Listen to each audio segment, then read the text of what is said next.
Friends, আজ আমি আপনাদের সাথে একটা রেসিপি শেয়ার করতে চলেছি। সেটা হচ্ছে যে আমরা বৃষ্টির দিন মানে আমরা বুঝি যে পকোড়া, তাই তো সেই বৃষ্টির দিনে আমরা একটা পকোড়া রেসিপি শেয়ার করতে চলেছি। সেটা কেমন করে বানাচ্ছি সেটা দেখিয়ে দিচ্ছি। প্রথমে নিয়ে নিয়েছি আমি আলু, গাজর আর ক্যাপসিকাম। আচ্ছা, তোমাদের যদি পারো তো তোমরা আমার কাছে যে সবজিগুলো ছিল সেগুলোই আমি নিয়েছি। তোমরা যদি চাও তো তাহলে ফুলকপি, বিনস এগুলো নেওয়া যেতে পারে। তো এগুলো প্রথমে আমি ছুলে নিচ্ছি চোখাগুলো এক এক করে। এবার আমি পনিরগুলোকে কেটে নিয়েছি। দেখো পনিরগুলো কেমন সাইজে কেটে নিয়েছি সেগুলো দেখিয়ে দিচ্ছি। এরকমভাবে কেটে নিতে হবে, ছোট ছোট একদম পিস করে নিতে হবে। এবার এগুলোকে আমি অয়েলে ফ্রাই করে দেবো। পনিরগুলো একটু লবণ আর একটু কাশ্মীরি মির্চি দিয়ে মাখিয়ে রেখেছিলাম। এবার এটা অয়েলের মধ্যে দিয়ে দেবো। হালকা একটু ফ্রাই করে নেব।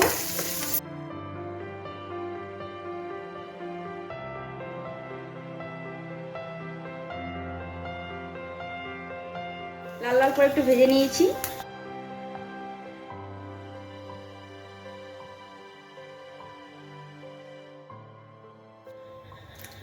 এবার একটু কালো জিরা ফোড়ন দেব।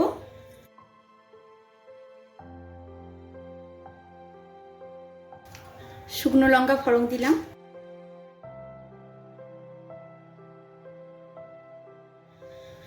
আলুটা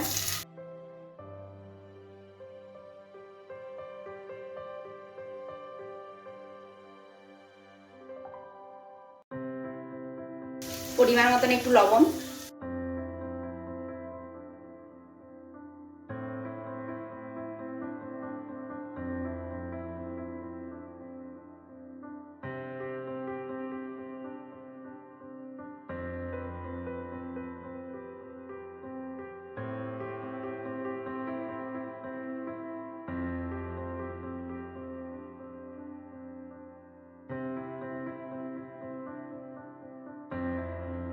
আবার এটা একটু ঠান্ডা হতে দিয়ে দেবো। আলুটা ঠান্ডা হয়ে গেছে, একটু ময়দা দিয়ে দেবো। মতন ময়দা দিয়ে দিলাম। এবার বেসন দিয়ে দেবো।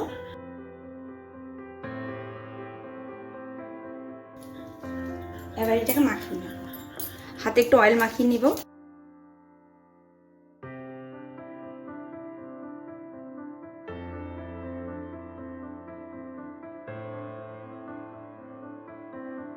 এটা গোল করে নেব।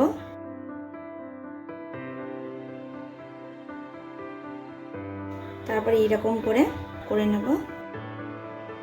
এইরকম ভাবে। আশা করি তোমাদেরকে আমি বোঝাতে পারছি। একটা পনিরের পিস ভরে নেব।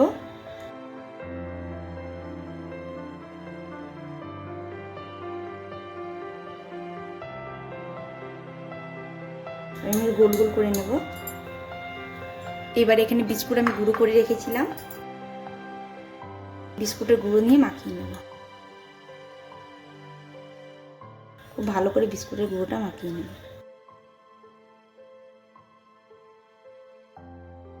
এক এক করে এবার এরকম ভাবেই করে নিয়ে সাজিয়ে নেব থালার মধ্যে। গোল করে নিয়ে ওই চ্যাপটি নিলাম।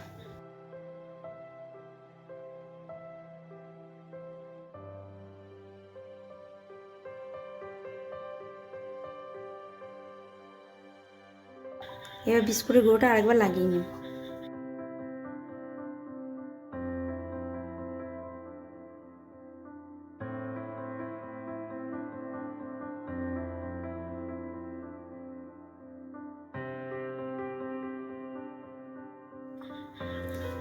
এবার বিস্কুটের গুঁড়োগুলো মাখিয়ে নিলাম।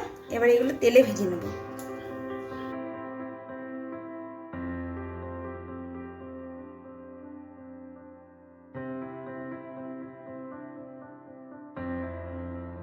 এটা কম আছে করে দেবো। আস্তে আস্তে, ফ্লেমটা কম থাকবে।